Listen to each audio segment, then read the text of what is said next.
Welcome, everybody. How's everyone doing? Fantastic. So we talk about being the best version of you. How many people are committed to being their best self? Yeah. And so over the next 60 minutes, I'm going to share with you the best of what I know to really help you to upgrade your greatest wealth-building asset, which is your what? Yeah, it's your brain, it's your mind, because it controls what? It controls everything. And so I'm actually, this is a good group here. I have no slides or anything. I'm actually going to treat this as a coaching program. I want the next 60 minutes to be worth as valuable for you as anything else that you've had here. And also, actually, if you just came to this, I want you to feel like your time and your money was 10 times well spent. How many people are ready for that? Okay, good. So what I'm going to ask you to do is I'm going to ask you to stand up real quick. I'm going to make this interactive because I feel like knowledge, when people say knowledge is power, I think it's a lie. I don't think it's power. Knowledge is not power, it's potential power, right? When does it become power? Yeah, when we take action. How many people are up to taking some action here? Okay, so when we talk about learning, I help people to learn any subject or skill faster. And I'm going to show you the secrets on exactly how to do that. How many people, just give me a framework here. How many people here listen to my podcast? Fantastic. Okay, so thank you, because thank you for making the #1 training show on iTunes. So it's called Quick Brain. You can just search your podcast app for it on your phone. Who are the fastest learners on the planet? Children. How fast can children learn a music? How many people here have kids? How many people here once was a kid? How fast can they learn a musical instrument compared to an adult?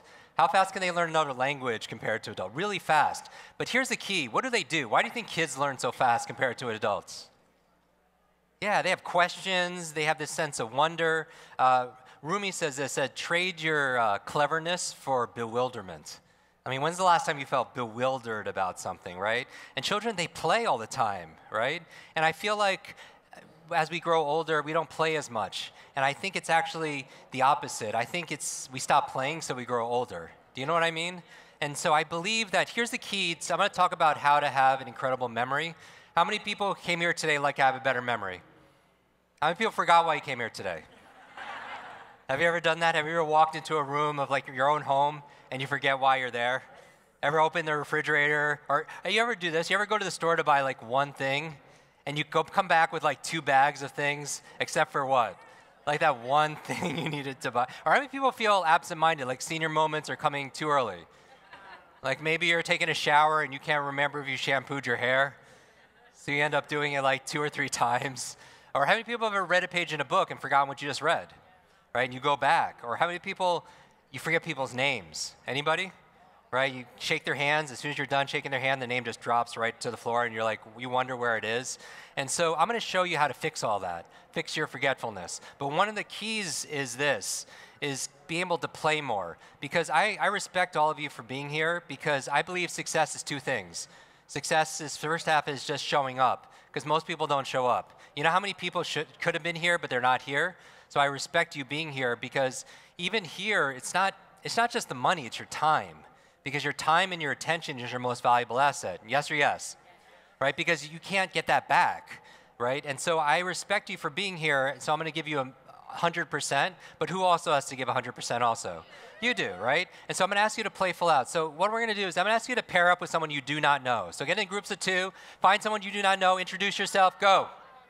Raise your hand if you need a partner, raise your hand if you need a partner. Find somebody who's else raising their hand. Move around, find somebody who's raising their hand, find a partner. Raise your hand if you need a partner.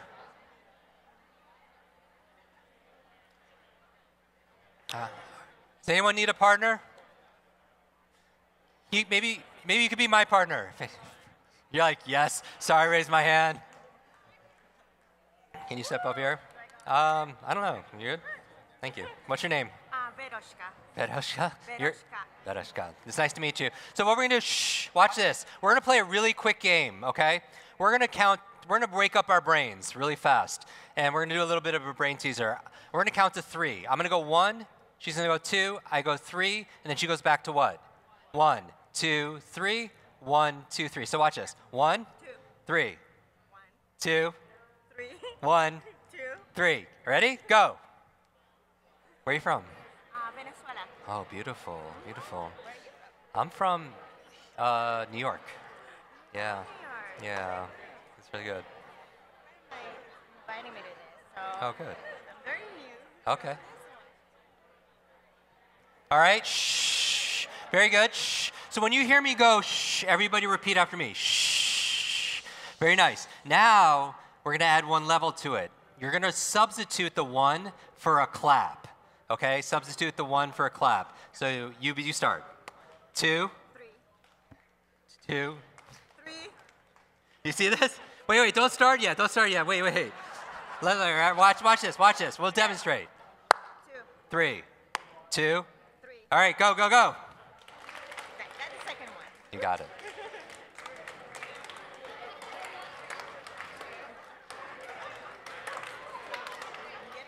Okay, stop. Shh. Very nice. All right, one more level. Now you're going to continue to clap for 1, but number 2, you're going to make the sound of an animal. So watch this. So I go like this. Meow. 3. Meow. 2. 3. Oh, 3. All right, go. Very good. No, I messed up. It's good. It makes it better.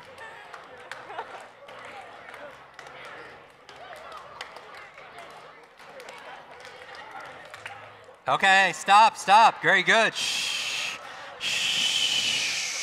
Okay, finally, you keep the 1 and the 2. Those. Now you're going to substitute the 3 for. You know how to do the twist? Show your partner how to do the twist. Go. Very good. So watch this. You start with 1. Meow. All right, go.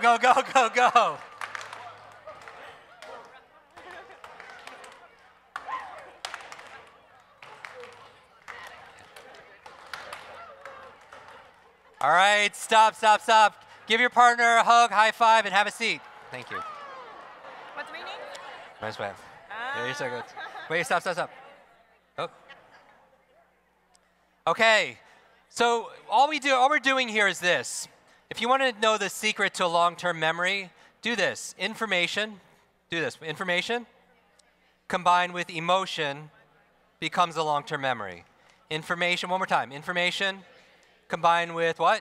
Emotion becomes a long-term memory. And you know this because how many of you, let's say there's a song that goes on the radio or somewhere, and it takes you back to when you're years.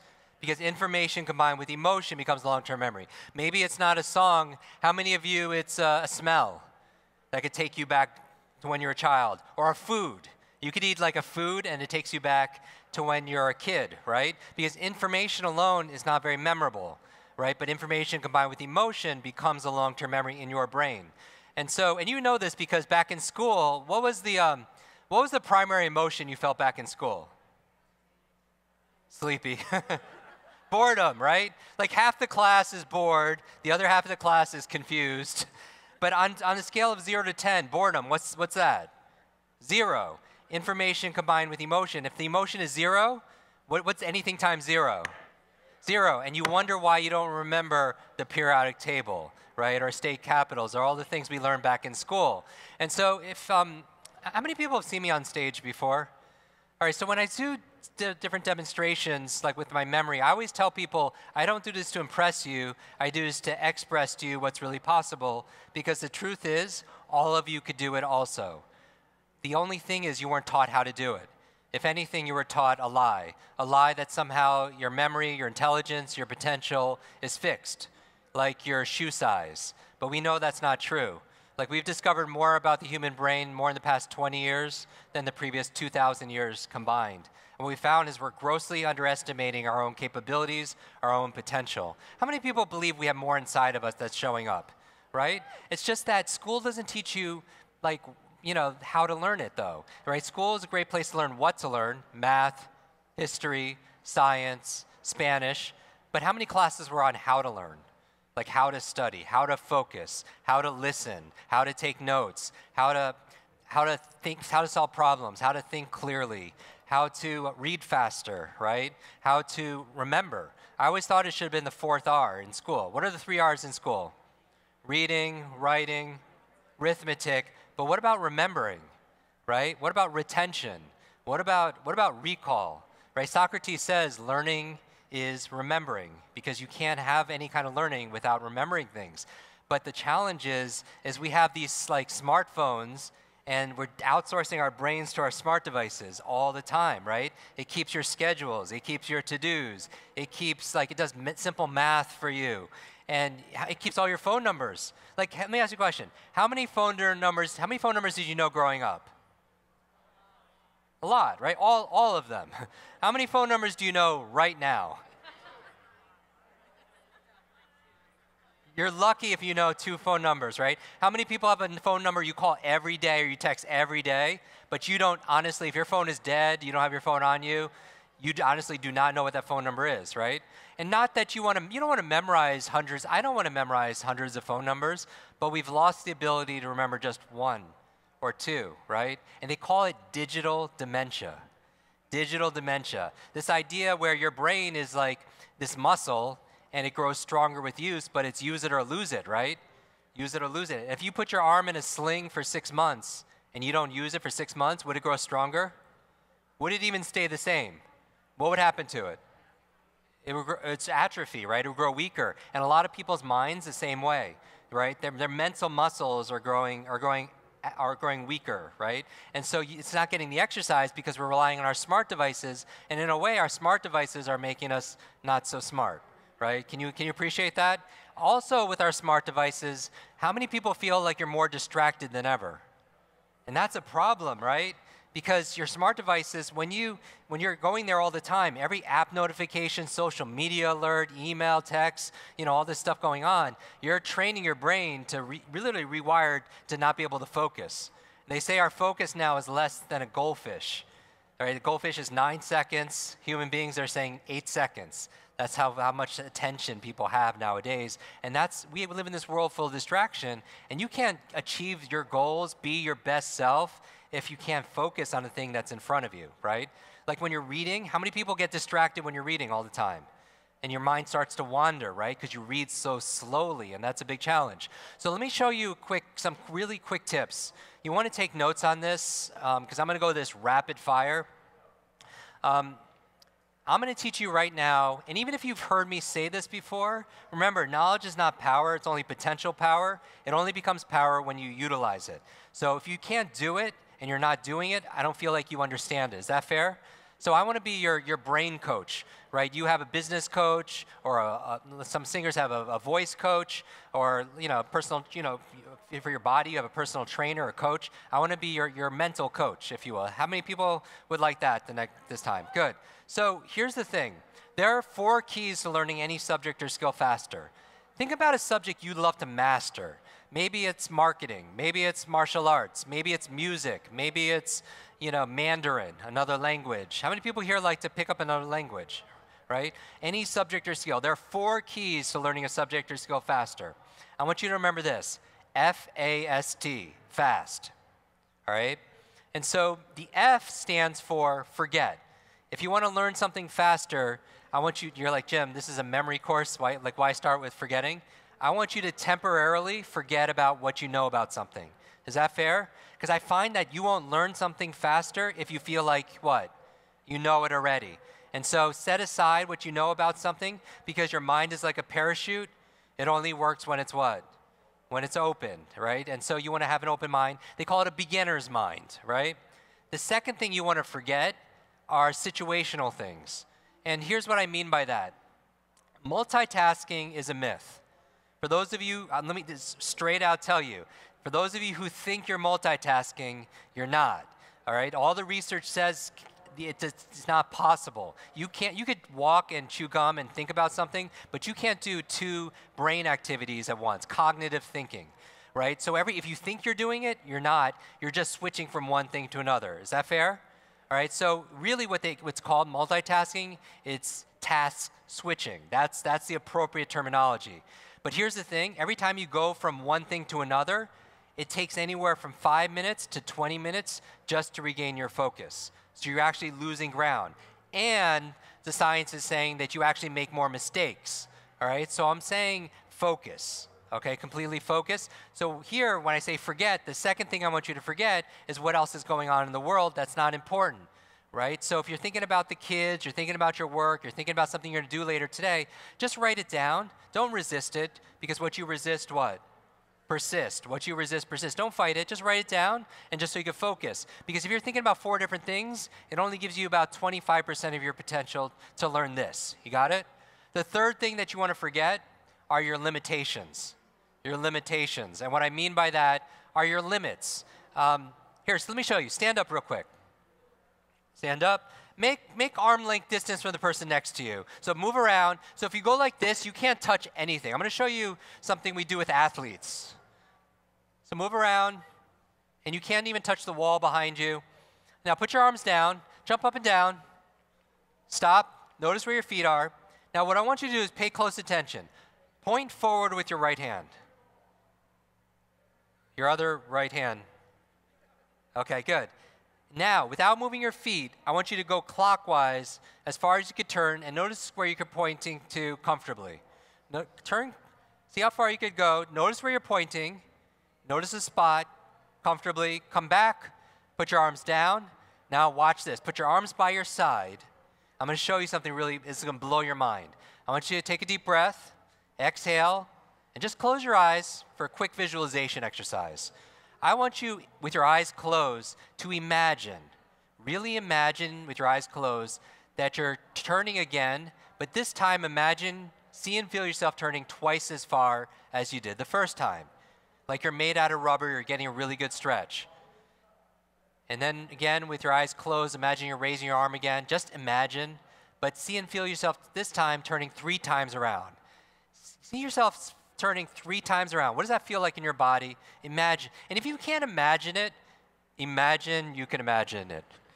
See and feel yourself turning 3 times around. And then one more time with a smile on your face, thinking, what does this have to do with remembering names? See and feel yourself turning 4 times around, like you're Gumby. Best stretch of your life. Open your eyes. Raise your right hand, point forward. Turn to your right now as far as you can now go. Wow. Clap if you went further a second time. Have a seat. Have a seat. Now, here's the lesson here. How many people, raise your hand if you went further a second time. A lot of you went a lot further, right? 25, 50% further. Now, were you physically, here's the question, were you physically capable of turning that far the first time? Like nobody took a yoga class when my eyes were closed, right? You're physically capable of it. Where was the limitation? If there was one, in your mind. And you're like, Jim, I don't have a belief on how far I could turn. How many beliefs do you think you have? Yeah, you have like the infinite, countless beliefs, right? And here's what you want to remember. If you believe you can or believe you can't, either way, what? You're right. Henry Ford said that. And that's the thing. Wayne Dyer said, it's not you'll believe it when you see it. It's the opposite. You'll see it when you believe it.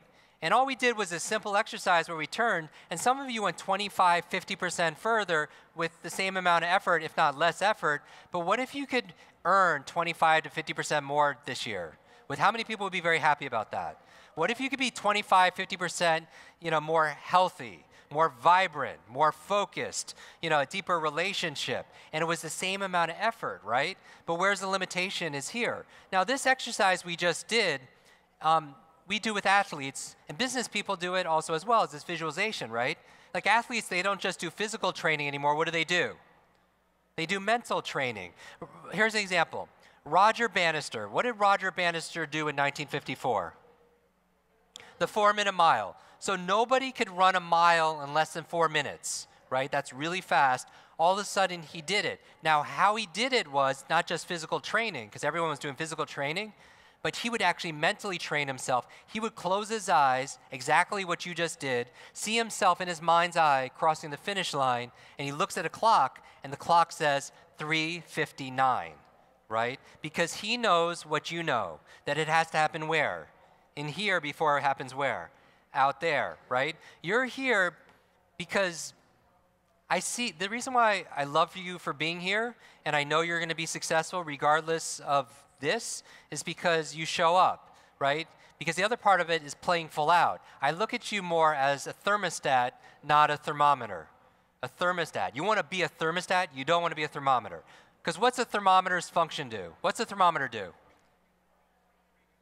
Yeah, it just reacts to the environment, right? That's what it does, right? It reflects whatever the environment is giving it. And so if you're a thermometer in life, you're just reacting all the time. You're reacting to the weather. You're reacting to the politics. You're reacting to how people are treating you, right? And to be honest, we all get affected by that. But to the degree you're a thermostat, what's a thermostat do? It sets a temperature. It sets a goal. It sets a vision. And what happens to the environment? Right? It raises to meet that. And so how many people here rather be a thermostat and affect the environment as opposed to the environment affecting them, right? And so that's what the difference between, somebody who, you want an unconventional life. You wouldn't be here. You're at an event called the best you, right? So this is not like the mediocre you. This is not like this so-so, okay kind of you. But really where it starts is your belief. Right? So he was able to cross the finish line, 3:59 in his mind, then he did it in the external world. That didn't impress me, right? What impressed me was after that. Nobody could do it throughout human history. One person does it. What happens after that? Yeah, everybody starts running a sub 4-minute mile. Now, was there a big advancement in shoe technology and nutritional support and training methodology? What was the change? A change in belief. Right? Because you know what the belief was back then before he broke the 4-minute mile? Is that you would die. It was actually impossible to run a 4-minute mile because your heart would explode in your chest. Like, how bad is that? If you believe that, would that keep you from running a 4-minute mile? Because here's what you want to write down. All behavior is belief driven. All behavior is belief driven. And how many people, the formula I think is this: be, do, have, share. That's the success formula, right? It doesn't work backwards. You can't have, here's the example. Somebody wins the lottery, right? This is almost comical, that's cliche. Somebody wins millions of dollars, they have millions of dollars. What happens after a handful of years? They're completely broke again, right? Because they had millions of dollars, but they didn't start being a millionaire. Does that make sense? It's be, do, have, share, in that sequence, right? And so when I'm talking about all behavior is belief driven, if you want to have something, you have to do something, right? It just doesn't just happen, right? It's not just the law of attraction, there's a law of action, right? You have to do something also. So if you want to have something, you have to do something. But in order to do something, you need a belief, you need a belief that this is possible, right? Because so for example, I'm going to show you how to remember names. But if you have a belief saying, oh, I'm too old, is that going to affect your ability to remember names? Yes or yes? If you have a belief saying, I have a horrible memory, that's a problem too. Because here's the thing. All the time do people say to me, oh, Jim, I'm just getting older. Oh, this is this runs in my family. Or, oh, I'm not smart enough. I'm not good in school. But here's what I want to tell you. If you fight for your limitations, you get to keep them. If you argue for your limits, they're yours. Right? How many people believe that? I remember, so my last name really is Kwik. I didn't change it to do what I do. With my life was pretty much planned out. It was destined. I had to be a runner back in school, which is a lot of pressure because, you have Kwik right on your shirt. I have to be very careful when I'm driving because the worst name to have on your driver's license when you get pulled over for speeding is the name Kwik, because you're not going to talk your way out of that speeding ticket. And I get to do my mission, my dharma, which is teaching people how to learn faster, right? And so I remember I was preparing for my first marathon, and I was reading this book, and one chapter in the book was the psychology of running a marathon, right? The mental part. How many people have ever run a marathon before, right? Wow, that's amazing. So, we were a bunch of achievers, alphas. And so what I did was I read this chapter, and it started like this, and it said this word for word, because, I'm a memory expert. It said this. It said, your brain is like a supercomputer, and your self-talk is the program it will run. So if you tell yourself you're not good at remembering names, you will not remember the name of the next person you meet, because you program your supercomputer not to, right? Does that make sense? So that's why you need to monitor your self-talk, because here's the thing, your mind is always eavesdropping on your self-talk. Your mind is always eavesdropping on your self-talk. That's at Jim Kwik if you're going to tweet that out. But that's the thing. So you want to start there, all right? Because I believe success, 80% of it is your mindset. It really is. Like you're here you're successful, you're on your road to success, but what makes you, how many people here, honestly, you have friends and family who are like, why are you going to an expo this weekend? What's that about? Raise your hand if that's you, right? Because here's the thing, you can't do what everyone else does because you'll get what everyone else has, right? And really, because you are the average of the 5 people you spend the most time with, right? And so that's the thing. The people that care about you the most are sometimes the people that hold you back, because you're like, oh, why are you buying another book? You know, why are you listening to another podcast, right? But here's the thing. What you practice in private, you're rewarded for in public. Does that make sense? Like the work you do in private, like right now and back at home when everyone else is doing everything else, when you're doing that and you're hustling, you're building yourself, that's what shows up in the real world. And I believe that because, you know, I was, are we connected anywhere on Instagram or anything? Anyone here? Like I was on set with Will Smith, and I was posting on my like Insta story and stuff. And I remember I asked, this was just like 2 weeks ago, I asked them, like, how do you prepare? Like, how do you just, you know, Will Smith and just show up like that? Like, how do you prepare, like, when, you know, you have to wait all this time and they say, okay, let's roll, and you have to get prepared. And he's like, Jim, I don't have to get prepared. You know, I don't have to get ready. He says this, I don't have to get ready, Jim. I stay ready. Like, isn't that amazing? Because here's what I believe. I believe the life that you live is the lesson you teach. The life you live is the lesson you teach, because people don't care what you say, because it's better well done than well said.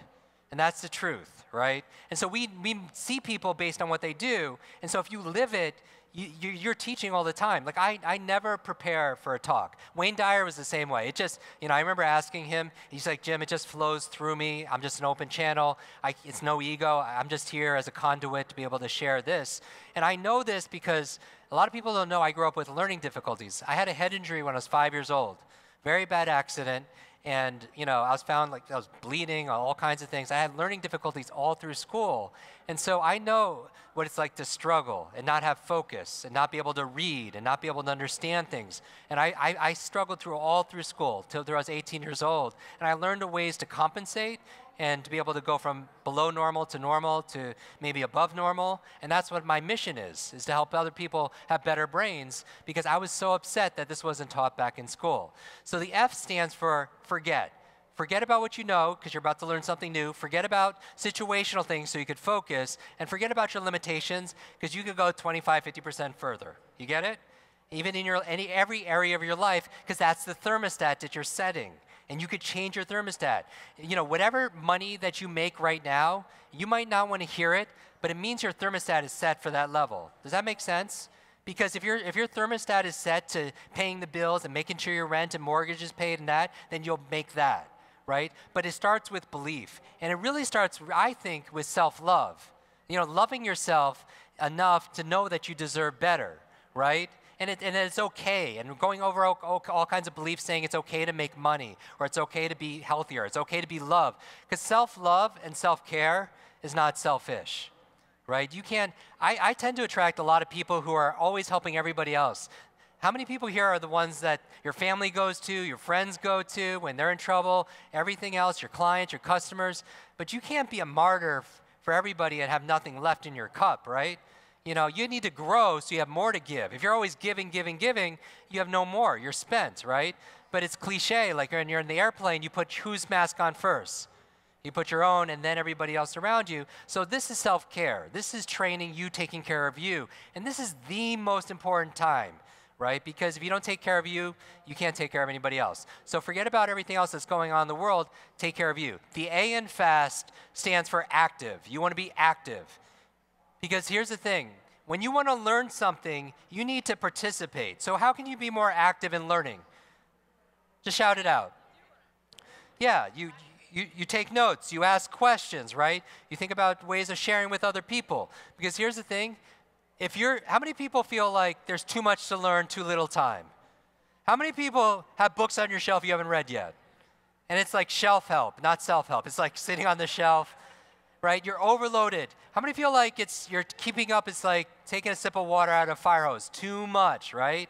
And here's the thing, it's not your fault. And I'm here to say, it's not your fault.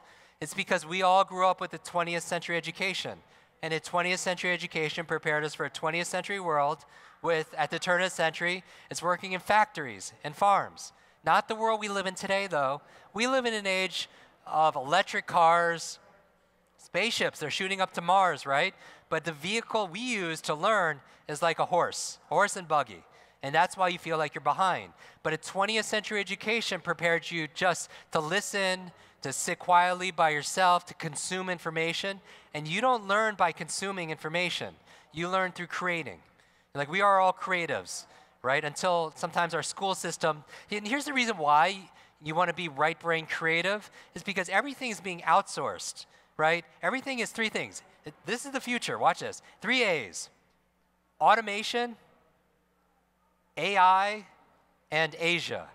Like, that's where everything is going. Things are going to be automated, so left brain jobs that could be automated, you're going to lose that job, right? Or lose that earning potential. AI is doing, like, smart devices are doing things like, you know, you practically don't need, you know, to be an accountant. You have software that could do this stuff, right? And then anything can be outsourced, you know, to a third world country. So you're never going to have, you know, I think those are the three things that you, in terms of, you know, where things are going. The three things that computers can't do, though, are three mental superpowers. Creativity, right? Imagination, and strategy, right? So those where you want to invest. Empathy, right? So, like, you know, compassion. Those are things that you're not going to get from your smart devices or Alexa, or, you know what I mean? And so those are superpowers that aren't really cultivated in school, because school is very left brain logical, SATs, right? Math and verbal, right? But what about all the other intelligences that exist, right? People come to me saying, Jim, how smart are my kids, or how smart am I? They're asking the wrong question. It's not how smart you are, it's how are you smart. It's not how smart you are, it's how are you smart. And that's the key, though, because I believe that there's multiple intelligence, that your IQ is not fixed like your shoe size. And also, I believe it can be raised. And also, it doesn't measure the full scope of who you are as a human being, right? So somebody could be good at math or verbal. That's great. But what about, like, interpersonal intelligence? Is that important? Yes or yes? Be able to be good with people. Is that a form of genius? What about intrapersonal intelligence? People who are really good with themselves, right? You know, self to self. What about musical intelligence, right? Is that a superpower, yes or yes? What about kinesthetic intelligence, like body intelligence? Great athletes, great dancers, is that a form of genius? Yes, but does a standardized test, does that measure that? Not at all, right? What about visual, you know, like visual spatial intelligence? Great artists, architect, graphic designers. Is that a form of intelligence, right? So you have all these other forms of intelligence. And so what I believe is not how smart you are, it's how are you smart, right? And so, like, if I ask you to write your first and last name on a piece of paper, you could do that if you're writing on a piece of paper. Do it now. Write your first and last name if you have a piece of paper. And then when you're done, switch hands, and with the opposite hand right below it, your first and last name.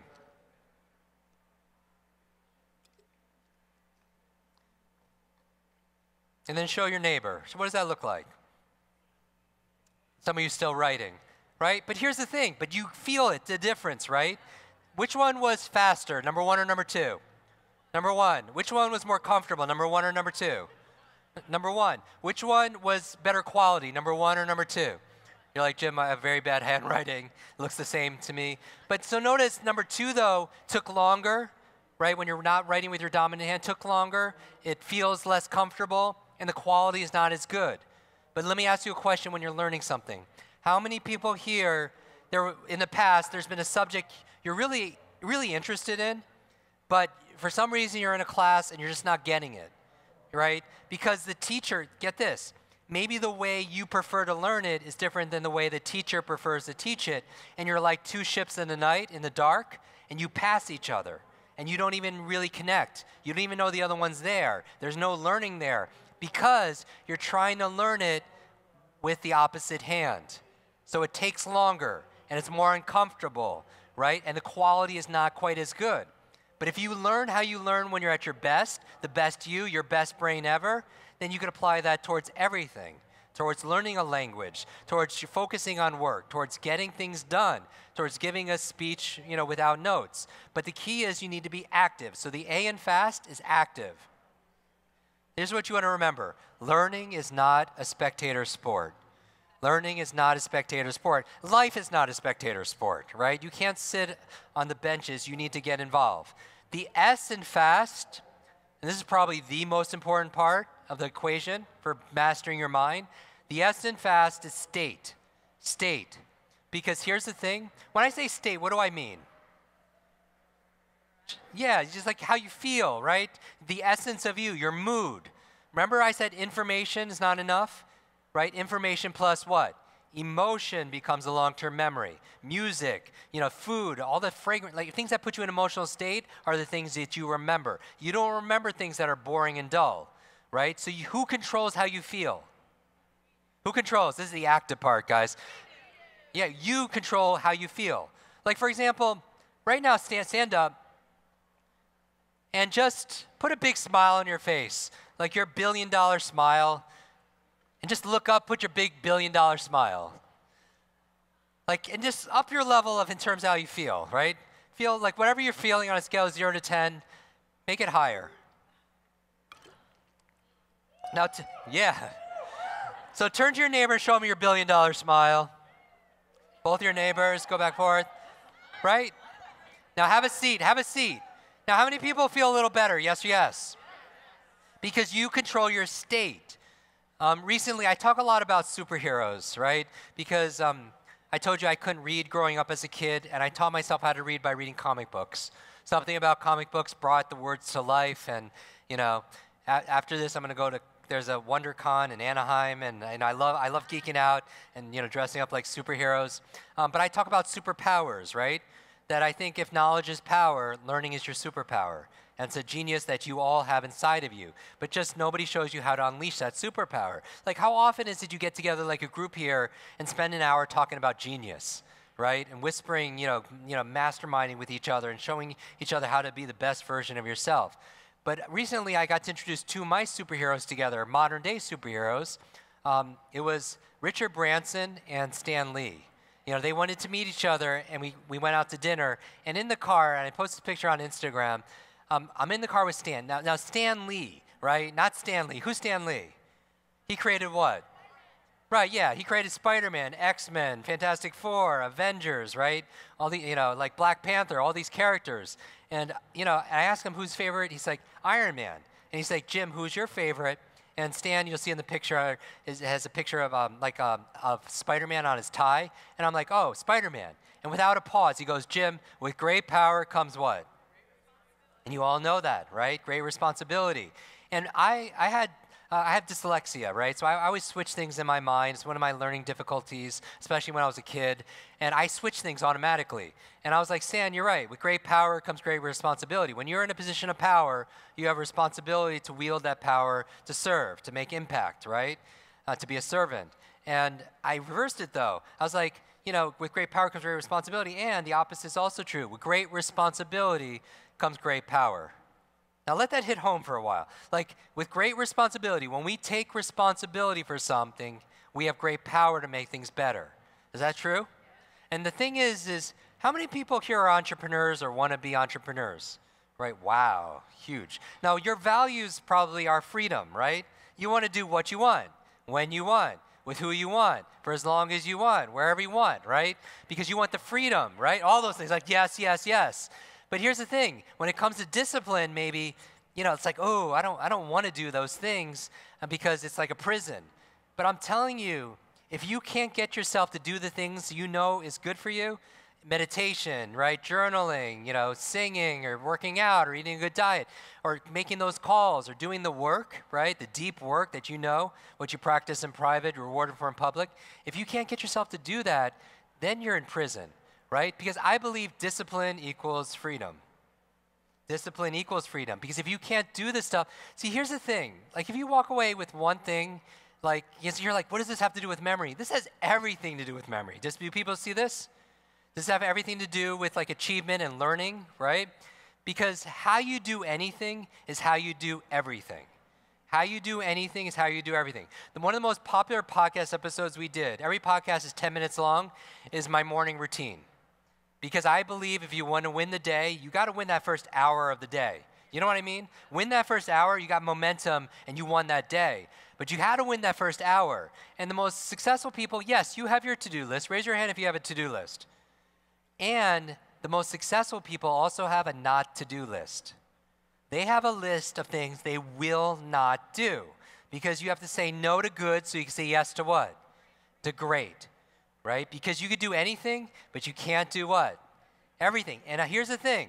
If you have brain fog, if you have mental fatigue, if you're tired all the time and you complain about it, part of it is your own responsibility because you're taking on too much. Now, I'm talking to you as a coach, right? This is not a feel-good, positive thing. I'm saying you're taking on too much stuff, and that's why you're tired. Does that make sense? You're over-committing to things, and that's why you wonder why you have no energy because you're not taking care of yourself. Right? And you need a longer to-do list, not to-do list than you have a to-do list. Like one of the things you should not do the first hour of the day, and that's like there's a viral video that has like 3 million views of me talking about this. Don't look at your phone the first hour of the day. And again, you're like, Jim, I love you up to this point. But honestly, how many people you get addicted to your phone? Everybody, right? And if you're honest, right? Because you check your phone, the average person spends 4.5 hours a day on their phone. Right? More than half of their work week. It's an addiction.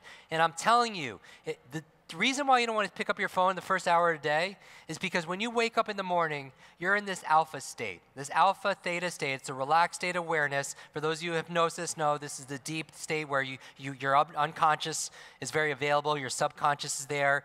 You're not filtering. The critic is not there. And if you're picking up your phone, you're most suggestible. And you're training yourself to be two things. Number one is training you to be distracted, right? Every social media alert, app update, everything else is training your brain with these dopamine fixes. One of the episodes I did was a two-parter on how to change your habits, right? This is a free podcast, right? And so you could download it on your phone. It's number one on Apple and training. The reason why you listen to is this interview I did with Dr. BJ Fogg. He's the number one habits guy at Stanford in the country, right? And he was saying, like, one of his students created Instagram. How addictive is Instagram, right? We open it 150 times a day, right? So that's an addiction. That's a habit, right? So that's what they want you to do. But you get these dopamine fixes every time you get a like, a share, a comment. And the dopamine fix is your happy hormone. It's the motivation learning track in your nervous system. So every time you get that dopamine fix, you're getting more and more motivated on things like cat videos, right? Things that really don't matter. So you're training yourself to be distracted for things that don't matter. The second thing that it's training you every single morning to do is training you to be reactive. This is so huge, so huge. Get this. If you're checking your phone the first hour of the day, before you think about the things that are important to you, and you're looking at your text messages, your voice messages, your email, messages, everything that everybody wants from you, and you're fighting fires. When you wake up, all you need is one email to throw off your whole day. How many people get this, right? And when you're in that relaxed state, and you're so suggestible, and you get one email or message, and you're basically fighting fires, you're not designing your day. Does that make sense? Like for me, I have three things. By the way, Brendon Burchard, right? He's an avid reader, reads a book a week, 50 plus books a year, avid reader. He says this, he says, your inbox is nothing but a convenient organizational system for other people's agenda for your life. Does that make sense? So why on earth would you start your day with other people's agenda? For me, I have 3 work things and 3 personal things that I write down in the morning that I want to do. And that's it, right? And I won't check my messages until I get one of those things done. And that's it. Is that fair? Why would you start your day being distracted and being reactive, and then you wonder throughout the day why you're reacting to things all the time and why you're always distracted all the time is your smart device, right? You need to break up with your phone. Right? Because I'm not saying don't use it to communicate and everything else like that, but exercise some self-discipline there. Because how you do anything is how you do everything, right? So when coming back to this responsibility, right, where responsibility gives you power, Stan Lee and Richard Branson, is this. The most important thing is to be responsible for how you feel, which is the S in FAST, which is your state. Because all learning is state dependent. Like for example, right now, sit the way you'd be sitting if you're really interested in what I was saying, you found it very valuable, you're anticipating what I was gonna say, sit the way you'd be sitting. Now why do you even have to move? Right? But you know, by the way, you know to change your state, you just change your physiology. It affects your psychology, right? And so why not do that more often and you'll learn faster, right? Because when you're slumped down, you're like this and you stop breathing, like literally 1/3, the lower 1/3 of your lungs absorbs 2/3 of your oxygen. And you wonder why you have brain fog and you have mental fatigue and you're getting tired, as most of us aren't monitoring this, right? So monitor your state. And finally, the T in FAST. F stands for forget, what you know. The A stands for be active in it. S is monitoring your feelings, your state. The T is teach. Teach. I never learn anything that I want to learn without the intention of sharing it with somebody else. Does that make sense? Like I'm going to share with you a couple of tips on how to boost your memory right now. But if you just learn it for yourself, you're only going to do so much with it. But if you had to give a presentation on Monday morning to a friend, to your family, to your coworkers, and you had to share it to somebody and teach it, would you learn it better, yes or yes? Would you have better focus, yes or yes? Would you take better notes? Would you ask better questions, right? So why not learn that way, as if you're going to teach it to someone else? Now, by the way, everything I'm saying, can you agree it's common sense? But here's what I'm saying. Common sense is not common practice. All right, a coach doesn't know. A coach could tell you, hey, you should eat right, you should move every single day, you should get 7, 8 hours of sleep, you should drink 8 hours of water. It's common sense, but common sense is not common practice. And what makes the difference with you and the people who aren't here is you take this action, right? But then just coming to a class or buying a book, that doesn't do it, right? That's almost worse, right? You're spending the money and the time and everything, and you're not employing it, and you're not getting the benefit. You don't want to do that, right? So learn with the intention of teaching somebody else. All right, so FAST. Does everybody got that? Now, you came here to improve your memory. There are 3 keys to boosting your memory. If you're ever forgetting something, what you read, a conversation you had, anything else, forgetting somebody's name, one of these 3 things is missing. I'm going to go through it really fast. You want to remember this, MOM, M-O-M. And if you heard me say this before, if you're not doing it, you don't know it. So I'm telling you, there's a difference between dabbling in something and really mastering it. You want to master your mind? This is the most important thing. You know why? Nobody in this room is paid for you're not paid for your brute strength, are you? You're paid for your what? Your brain strength. Nobody here is paid for your muscle power. You're paid for your what? Your mind power, right? And so you want to invest in this. But you use what percentage of your brain's potential? What percent? Like Einstein said 10%. I saw later 2% from Stanford University. I read recently 1/10,000th of 1%.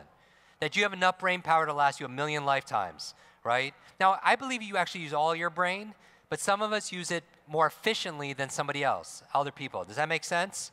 And so you shouldn't be working so hard to read. You shouldn't be working so hard to study. You shouldn't be working so hard to focus all the time. Like my job here is, I believe if you do the hard things in life, life is easier, right? But most of us do the easy thing in life. Now let me call you on your stuff, because we're all guilty of it. I'm certainly guilty of this. But when you procrastinate and you put things off and you do the easy things, life becomes hard, right? Is that true? You put off that conversation with that employee. You put off that conversation with that, your significant other. You put off, your taxes. You put off whatever it is. You take the easy road, life is always going to show you that's hard. But if you do the difficult thing, the thing that you know you should do, then life becomes easier. Yes or yes, right? And that's what you want to develop, is develop your grit, right? Develop your, like one of the things I talk about in my podcast is cold therapy, right? I go into this cryotherapy, these cold plunges and stuff, and it's cold. Haven't anyone done this, like ice baths or cryo? Like I do it not only for the, the lower the inflammation in my body, but I do it because I'm like, oh man, I want to get out of this, but healthfully. But then I say, okay, I can do one more minute. Because if I could do it there, I could do it elsewhere in my life. You know what I mean? Because if you place limits on other areas of your life, it'll happen in other areas. Does that make sense? Because how you do one thing is how you do everything. So you constantly build your resilience and your grit, right? But so when I learned this, like, this really comes from building. It's not just about mental intelligence. Like, we have the most, successful, these online programs. We have an online speed reading course, an online memory course, academic success program. We have a 30-day focus program that will blow your mind, right? But it's not just improving your mental intelligence, facts, figures, formulas. It's about improving your mental fitness, right? How many people here just want a younger brain? More stronger. Like, I had somebody the other day. I saw him on the street. They're like, Jim, I went through your memory course. Like, I got to tell you something. It's like, have you ever hid something so well you can't find it? Like, you come up with a password maybe that's so clever, and then you don't even remember what it is. This woman, she was given a family heirloom, a necklace by her grandmother, and she hid it somewhere in her home. And for 3 years, she couldn't find it. It was given to her, not her mother, not her 3 sisters, her. And she had so much shame, so much guilt, so much stress because she thought it was stolen, it was lost forever. But she went through this online memory course, and then 2 o'clock in the morning one night, she wakes up in the morning, runs down 2 flights of stairs behind, in the basement behind this boiler, and pulls out what? The necklace, right? And I was like, well, we didn't teach you how to find misplaced things. She was like, Jim, I don't know what it is, but after going through this training, I have better focus. I'm remembering names. I'm not even using a technique. Thank you so much for giving me my brain back. You know what I mean? Because that's how your brain should work. It's just it's overloaded and it's distracted because your devices. The amount of information is doubling at dizzying speeds, but how we learn it, retain it, that creates stress, right? Because too much to learn, too little time, distraction, and digital dementia, right? So here's the 3 keys that are going to improve your memory. Remember this, MOM, M-O-M. Remember MOM. Let's say, raise your hand if you want to be better at remembering names, because this is going to help you remember names faster. Good. Now let's imagine there's a suitcase here, $1 million cash for you or your favorite charity, tax-free. It's yours. Go home with it. If you just remember the name of the next stranger you meet. Raise your hand if you're going to remember that person's name. Look around. Now, how come we have a room full of memory experts all of a sudden, right? Now, here's the thing. As your coach, I'm calling you on your BS. It had nothing to do with your capabilities. Is that true? It had everything to do whether you what? You wanted to or not. The M in MOM stands for motivation. What is your motive for taking action, right? Because you don't forget all names. You remember some names, don't you? People you're attracted to, people who could be good for your business, people that are interested. You have a motivation there. Remember, information combined with emotion or motivation improves your memory, right? So what I would do is ask yourself, why do you want to remember this person's name? Why do I want to remember this person's name? Literally, that's what you say to yourself. Maybe it's to show this person respect. Maybe it's to make a new friend. Maybe it's to make a deal, right? Get a new client. Or maybe it's just to practice these things I learned from Jim Kwik, right? Because here's the thing. If you can't come up with a reason, what's going to happen? You're not going to remember the name. Isn't that simple? Just ask yourself, why do I want to remember this thing? Because here's what you want to write down. Reasons reap results. Reasons reap results. Rewards, big rewards.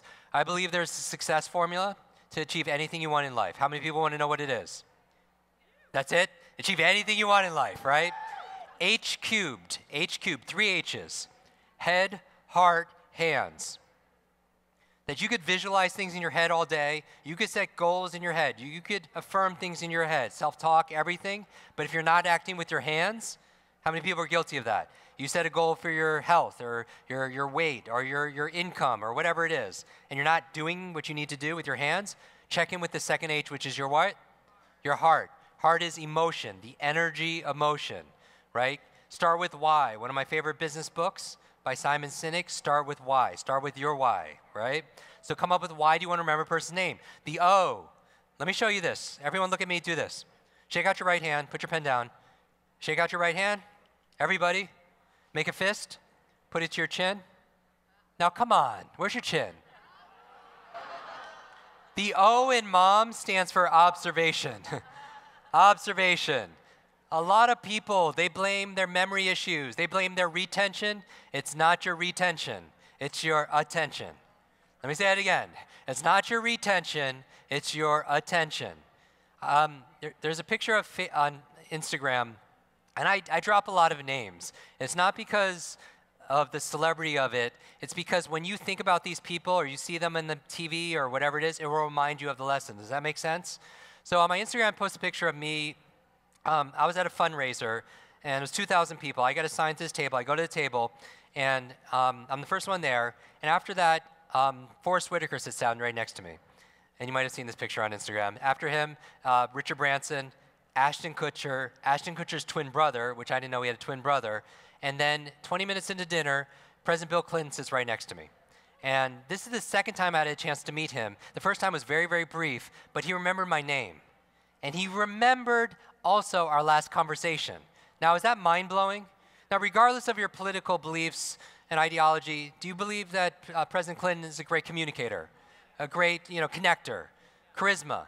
He also has a phenomenal memory. And I remember asking him, I'm the memory guy, what tricks are you using? And he's like, Jim, I'm not using any memory tricks. It's just, growing up in Arkansas, my grandfather told stories to all the kids in the living room, but afterwards, he would quiz each of us to see if we were paying attention and we were really listening. He told us all these stories.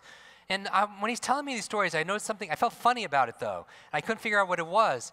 It's just like he was really paying attention to me. Do you know what I mean? Have you ever been with somebody and even if you're in a room full of people, they're focused right on you? They're not looking over your shoulder and seeing who's more important or talking to themselves. But those are those things we normally do sometimes when we're meeting somebody? And so I was just even though there are more important people in the room, certainly at that table, but I felt like I was the only one there. And I realized that his incredibly powerful presence, his incredible memory, and his powerful presence with people came from being powerfully present with people. Does that make sense? That if you want a better memory and you want more presence, a powerful presence, be more present with people. And most of us don't do that. We're looking around, seeing who's more important, or we're not looking around, we're in our own minds, right? Most of you, if you're truthful, you're not really listening, you're thinking about how you're going to respond to that person, right? But my favorite book, one of my favorite business books, Dr. Stephen Covey, he wrote what? 7 Habits of Highly Effective People. These are the habits highly effective people share in common. One of the habits, seek first to understand, then to be understood. How many people are in sales? Raise your hand. Business development? Nothing sells like sincere interest in people. It's not about being interesting, it's about being interested. And people don't care how much you know until they know how much you care. And it's really hard to care for somebody about their family, their future, their health, their finances, whatever it is you're selling them, if you don't care enough just to remember what? Their name. A name is the sweetest sound to a person's ears. So the O is observation, right? Because most people aren't listening, they're just waiting for their turn to talk, right? Even write down the word listen or type the word listen down. Write it down. And then mind bender here. Scramble the letters. What other word does it spell perfectly? Silent. Isn't that crazy? The word listen, when you scramble the letters, spells the word silent perfectly. So just be still, be present with somebody, be silent, because that's the greatest gift, is your presence with people. Right? And by the way, when I'm talking about having a good memory, I'm not talking about visualization and all the other techniques. I'm saying M is motivation, O is observation. I'm just saying be motivated and care for somebody, and the O is observe and be present with them. I'm just saying be a good person, right? Isn't that true, though? Just care about somebody and pay attention to them, and you're going to remember them without any technique. Does that make sense? But the last M in MOM stands for mechanics. Mechanics. And those are the techniques. Those are the strategies. For those of you who've gone through my courses, I teach people how to learn a language 3 times faster. I teach people how to read 3 times faster, have 3 times better focus, 3 times better understanding and comprehension of what you read, be able to retain what you read better, right? But I put that last because I feel like if you don't want to be that person and you're not just present, then the mechanics come second. Now, if the mechanics are really good, though, they help you to be a better person, and they help you to pay attention better. Does that make sense? Because that's what I train people to do, so they show up. Remember, the life you live is a lesson you teach, all right? Now, just really quick, somebody asked me about why they can't read faster. How many people are the same way? You want to read faster? I'm going to tell you the obstacle really that gets in the way. You think it's your focus, or you think maybe it's your lack of education, or maybe you're back skipping, rereading words, and that's all part of it. Maybe it's your limiting beliefs. But let me tell you the big obstacle to your reading is your self-talk. Watch this. It's called sub-vocalization. Sub-vocalization. What's sub-vocalization? How many people notice when you're reading something? How many people like to read more every day? Is it important, yes or yes? Readers or leaders? Readers or leaders? I mentioned Brendan Burchard, reads a book a week. Tony Robbins, very fast reader. Oprah, very strong reader. Bill Gates, very fast reader, right? You know, John F. Kennedy, President Kennedy, he's a very fast reader. He was said to have read 6 newspapers every morning with 1 cup of coffee. Most people, it's the opposite. It takes 6 cups of bulletproof coffee to get through like 1 newspaper, right? Because the reading is so slow. But here's why I love reading. I'm going to invite you to join our upcoming reading program. Is because all these authors that are speaking, that have books, right? They have decades of experience, right? Decades. And if you could sit down and they put all that information in a book, and you could sit down in a day or 2 or 3 and read that book, you could download decades in days. How many people like that, right? How many people here like to, I read a book a day, and I have for 4.5 years. 4.5 years, right? And I read these books, right? Our students read these books. I remember a few years back, I get a call from somebody I don't know one Friday evening, and they're like, Jim, I have an emergency, please help me. And I was like, what is it? And he says, I got your name from this mutual friend, and our speaker tomorrow canceled, can't make it out to speak, and we need a speaker. And I'm like, oh, sorry, I mean, I booked 6 months in advance, but she's like, please, please, please. I'm like, well, you know, what's the topic, right? What's the subject? What is he speaking on? And he tells me what the topic is, and I was like, I don't know anything about that. Why are you calling me, right? He's like, yeah, but he wrote a book. And I'm like, so? He's like, well, I hear you're a speed reader. You see where this is going, right? And he's like, can you come a little bit early and I have a copy of the book for you? And I'm like, oh, this is really going to cost you. So I go early at 10 o'clock, I read the book, I retain the book, right? And I speak at 12 o'clock. And humbly, it was their highest rated speech of the entire conference. I've never had like 1 minute of public speaking training. It's just, you know, I'm very passionate about learning, right? And I retain the information, I want to share it. And here's the thing. When you read correctly, your attention goes up. Your comprehension goes up. I don't teach people how to skim or scan. Has anyone ever taken a speed reading course before? Traditional speed reading is scanning, skipping words, getting the gist of what you read, right? It's been around for decades. I'm not talking about that. Like my students run countries and companies and their medical you don't want your medical doctor to get the gist of what she's reading. I promise you, you don't want that, right? And so we teach people how to read faster. But the obstacle to effective reading is this, sub-vocalization. And this is what it is. You notice when you're reading to yourself, you hear that inner voice inside your head reading along with you? You hear that voice inside your head? Hopefully it's your own voice. It's not like somebody else's voice in there. You don't hear 2 or 3 voices. The reason why it's an obstacle is if you have to say all the words in order to understand the words, you can only read as fast as you could speak. That means your reading speed is limited to your talking speed, not your thinking speed. That's why a lot of you, when you listen to podcasts and audiobooks, you could put it at 1.5 or 2x. You listen to it faster, but you can't talk that fast, right? But you can think that fast. But here's the question. Do you have to say the words to understand what the words mean? I say a word like, you have to say New York City to understand what New York City is? No more than when you see a stop sign do you have to say stop. Nobody here does that when you drive because 95% of the words in your books are what they call sight words. Words you know by sight, you don't have to pronounce it by sound. And that's the secret to reading faster, right? The fastest readers don't say the words, they experience the words, right? And a picture is worth what? 1,000 words. That's a lot of comprehension. So how many people here would like to read 3 times faster?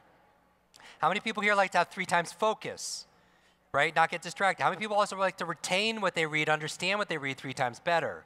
All right? So here's what I like to do is invite you to this. They asked me, they said, the people who are coming here are the best of the best. Right? These are the people that care about their lives. They know if they want their business to be better, they have to be better. And it starts with what? Their brain. And leaders are readers. Right? If you could read just a book a week, That gives you the biggest advantage in the world. The average person has to read 4 hours a day. Can you relate to that? Emails, websites, books, newspapers. If you could just double your reading speed and save 2 hours a day, what's 2 hours a day over the course of a year? That's a lot of math, right? Let's say you save 1 hour a day. What's 1 hour a day over the course of a year? 365 hours. Like, how many 40-hour work weeks is that? 9, a lot. 9 40-hour work weeks. How many people would love to get 9 weeks back every single year? 2 months of productivity, saving 1 hour a day on something ubiquitous like reading, all right? So I want to invite you to this. On April 2nd, we are going to be doing a live reading program every day for 10 minutes a day for 21 days. It takes how long to change a habit? About 21 to 30 days. So it's going to be online, 21 days. You can do it at any time during that day, 10 minutes a day. And my guarantee in those 21 days, 3 weeks, you will triple your reading speed. Triple it. Now, here's the thing. There is an investment for this, all right? And our courses online are $1,000. They are $1,000. How many people feel like it'd be worth $1,000 if you could triple your reading speed and be able to save, 2 months of productivity every single year, right? So that's a no-brainer, right? Because time is money, and reading takes time, right? But it's not $9.97. It's not $4.97. Here, we're giving everybody a discount as a thank you for showing up here in this program for $197. All right, $197, money back guarantee. You will triple your reading speed. Read something in 15 minutes or 20 minutes that normally takes an hour. And you retain it better, because it's not just speed reading, it's smart reading. And my goal, my promise to you is you'll read 1 book a week. And that's 52 books a year. Now think about what you would order on Amazon or go to Barnes & Noble. Books on health, relationships, right? One of my very first students 25 years ago, she read 30 books in 30 days. 30 books in 30 days. I wanted to find out not how she did it, I want to know why she did it. By the way, to get this deal, it's on that website right there, okay? It's up to just today. Or there's order forms and invites in the back. Now here's the thing. I want to know not how she did it, 30 books in 30. How many people here like to read 30 books in 30 days? Here's the key. Like, think about what you would read. Sales, relation. Is there a book, basically, that's been written to solve any problem out there? I wanted to find out why she did it. I found out that her mother was dying of terminal cancer. How many people know somebody who has cancer?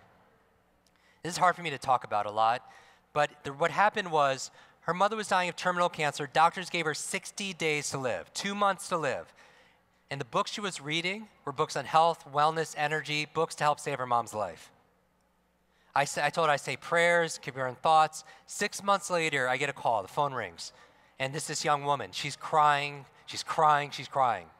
And I can't get a word out of her. When she stops crying, I find out they're tears of joy. That her mother not only survived, but is really getting better. Doctors don't know how, they don't know why. They called it a miracle. But her mother attributes it 100% to the advice she got from her daughter, who learned it from all these books. And that's the moment I realized that if knowledge is power, learning is your superpower. And it's a superpower we all have inside of us. Reading is a skill. If you're a bad reader, a poor reader, you hate reading, it's not your fault. How old were you last time you took a reading class? How old were you? 6, 7 years old? You learned really bad habits, subvocalization. Teacher said, okay, read quietly to yourself. That's where you took that external voice and you put it inside. This 21-day program is how to eliminate that subvocalization, reduce that subvocalization. And I teach you how to do it in a fun way. In 10 minutes of learning with me like this, and in 10 minutes of practice. But how many of you want to read 10 minutes a day anyway? So you just choose the book, whatever you're reading that's on your shelf you haven't read yet, and you'll probably read 3 or 4 books during that course, and you'll know it better than actually spending time with that author. I've had so many people that have gone through 7 Habits of Highly Effective People's training. They pay hundreds or thousands of dollars to go to that course, live training, and they said, I think I'm more out of the book because the book has more information than anyone could ever teach. But most people don't finish that book, right? Or even they read it, 2 days later, they forget all of it. So this is not just about speed reading, it's about smart reading. So right now, you get a 60% discount by being here today. Instead of $497, $197, triple money back guarantee, meaning if you don't triple your reading speed and your comprehension, your understanding, your retention, you get your money back. Or no questions asked, all right?